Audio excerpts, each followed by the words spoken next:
Hey, what's going on my friends? I hope you're all doing absolutely amazing. My name is Jason. If you're new to my channel, please consider subscribing. I do a whole bunch of tips, tricks, tutorials, reviews on camera stuff. So yeah, subscribe. But today we're gonna be talking about the Action 2 and I actually haven't done a full, I've had this for some time now. I haven't done a full review and there is a good reason why, but we're not gonna be talking about that in this video. Well, I hope we're not, because I've got a gripe with this thing, real big bone to pick. But today we're gonna be talking about these things right here, ND filters by Freewell.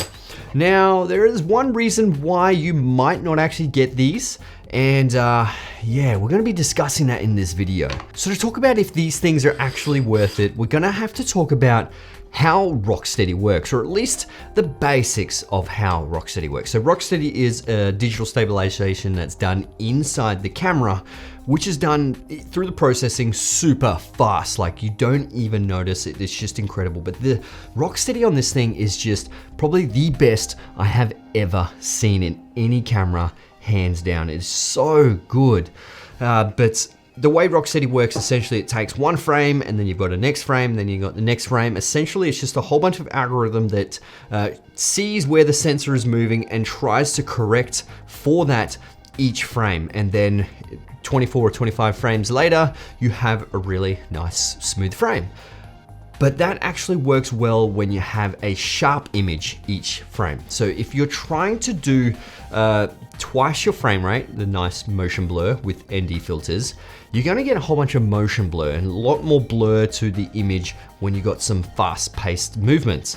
And Rocksteady actually performs worse because it doesn't have as much information to try and guess where the sensor is moving, because it's so blurry and it's thinking, how the hell do I merge this when it's so blurry? When you increase the shutter speed on this thing, I did some tests. I went out on my scooter last week, maybe it was the week before, but I did 1/640th of a second without the ND filters. Smooth, the most smoothest thing I've ever seen on the scooter, because I chucked it on the front of the scooter. Looks so good. And then I chucked on, I believe it was the ND8. And then 1/50th of a second was my shutter speed, frame rate's all the same. Everything is the same. The exposure is the same. And unfortunately, it was shaky because this is cutting back on the light, which gives me twice my frame rate for the shutter speed. Nice motion blur, fantastic, looks great. When the trees are going past, it's all blurry, it looks so good, but it was shaky. Rocksteady had a hard time to keeping it rock steady. Unfortunately, that is the case with that kind of movement. But I did actually do another test where I chucked this on the top of my car and I trussed the magnetic mount and it stayed there. I'm surprised. No, it was pretty much hard up against my roof rack, so there was a little bit of limiting movement. But when I did the same tests, I used the ND filter and I used no filter, just cranking that shutter, and it actually looked the same. So it really depends on the situation you're actually using it in. So on the front of my scooter, if you do have a scooter, if you do have an electric bike, boosted boards, one wheel, even a regular bicycle, yeah, might not be a good idea to chuck an ND filter on the front. But I do have a suggestion for you, my friends. The CPL filter. Now, you can still use this. Yeah, it does actually cut back on a little bit of light. There is a little bit of neutral density to it.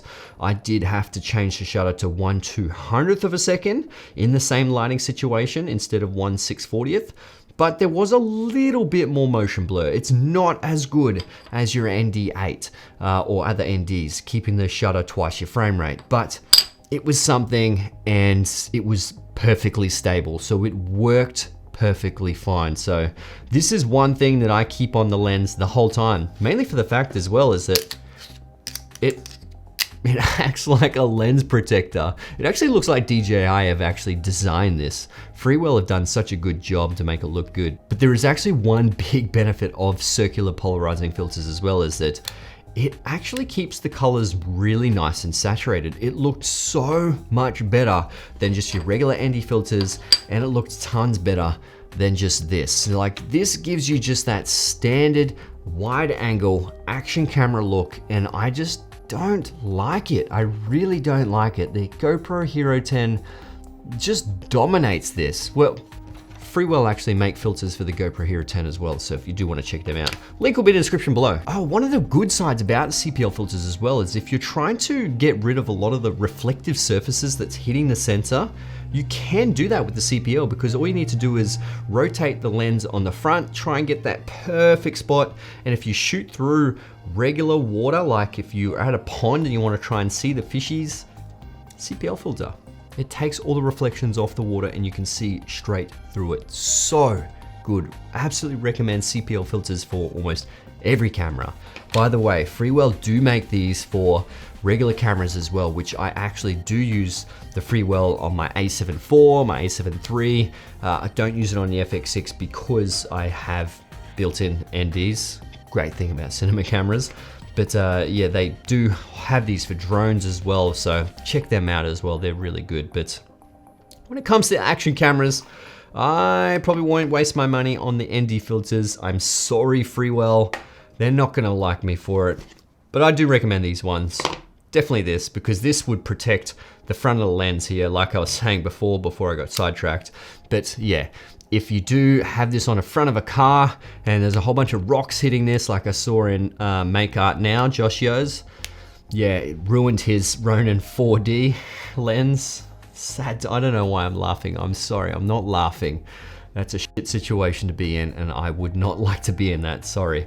But if he did have a UV filter at least, or a polarizing filter on the front, that would be destroyed and his lens would be perfect. But anyway, guys, I hope you enjoyed this video. If you did, hit the thumbs up. That would be absolutely amazing. Subscribe to my YouTube channel if you already haven't. And yeah, I'll see you guys in the next one. All right, let's get it.